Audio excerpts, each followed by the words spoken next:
Okay, for any tofu lovers out there, I went on to Nasoya's website the other morning and printed off a bunch of new recipes.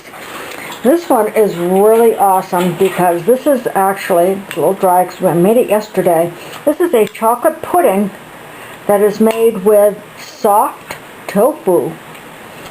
Put it in the blender.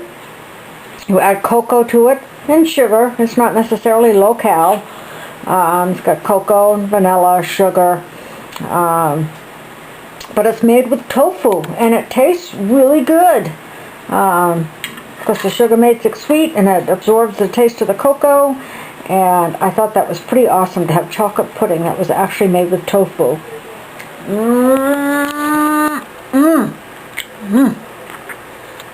That's good.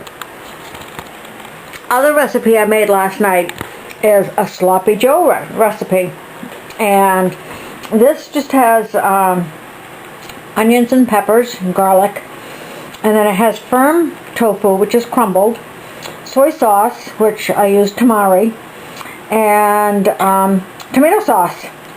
And this came out really good too. I really liked it. It was very tasty, and just another very enjoyable tofu recipe. Thank you, Nasoya, for your website and for your awesome recipes. I am loving them. Thank you.